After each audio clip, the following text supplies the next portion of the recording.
মালয়েশিয়াতে থাকা প্রিয় প্রবাসী ভাইয়েরা, আপনারা কি জানেন গত মাসের অর্থাৎ এপ্রিল মাসের ২৯ তারিখে নাকি মালয়েশিয়া সরকার ঘোষণা দিয়েছে অবৈধ প্রবাসীদের বৈধতা দিবে। হয়তোবা আপনারা জানেন না, আমিও জানি না। তবে এই যে একটা লোক কথাগুলো শোনেন, এই কথাগুলো শুনলেই আপনারা বুঝতে পারবেন। খবরটা হলো ২৯ তারিখ মিটিং হয়েছিল, ৩০ তারিখে মিটিং হয়েছিল। ২৯ তারিখে ঘোষণা দিয়েছে যে মালয়েশিয়াতে বৈধতা দেওয়া হবে, এবং ৩০ তারিখে ঘোষণা হচ্ছে যে কোন প্রক্রিয়ায় কীভাবে কত টাকা লাগবে সেই এই ঘোষণা দিল, যে কত করে লাগবে সেই ঘোষণা।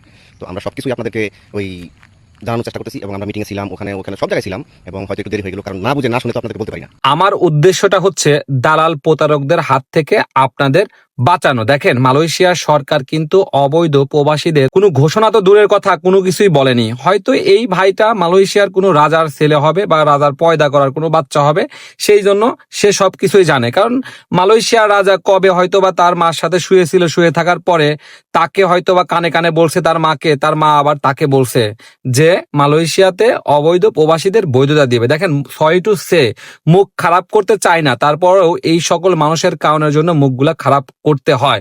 কারণ এত কঠিন একটা গুরুত্বপূর্ণ সেন্সিটিভ বিষয় নিয়ে এইরকম উল্টাপাল্টা গাঁজাখড়ি ভিডিও বানাবে, আমরা এটা কল্পনাও করতে পারি নাই। একজন বাংলাদেশি হয়ে কিভাবে এরকম গুজব লটায়, এটা আমার মাথার ভিতর ধরে না। কারণ সে কিন্তু জানে এইরকম কথাবার্তা বললে মালয়েশিয়াতে থাকা অবৈধ প্রবাসীদের একটা সিম্পিতি পাবে। আবার অবৈধ প্রবাসীরা অনেকেই আছে যে অনেক দালাল চক্রের খপ্পরে পড়ে তারা টাকা পয়সা সব দিবে এবং পরবর্তী সময় ওই টাকা পয়সা মার খাবে।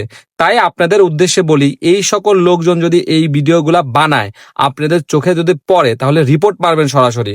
কারণ আমরা চাই না যে ভুলভাল দু একজন মানুষের কারণের জন্য মালয়েশিয়াতে থাকা অবৈধ কিংবা বৈধ কোনো প্রবাসী তারা প্রতারণার শিকার হয়।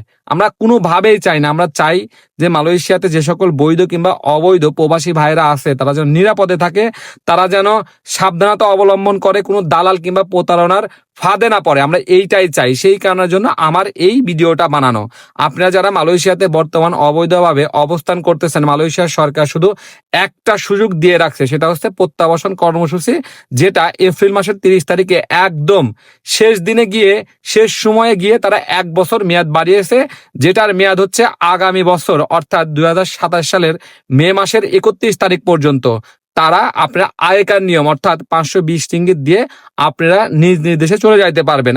আর মালয়েশিয়াতে বর্তমান কোনো সুযোগ সুবিধা দিচ্ছে কি দিচ্ছে না, এটা কিন্তু আপনারা খুব ভালো জানেন। ওই আকাশের চাঁদ উঠলে আপনি খুব স্পষ্ট করে দেখতে পাবেন। সো বিভ্রান্তিত হবেন না, আপনার দালাল এবং প্রতারকদের ফাঁদে পা দিবেন না।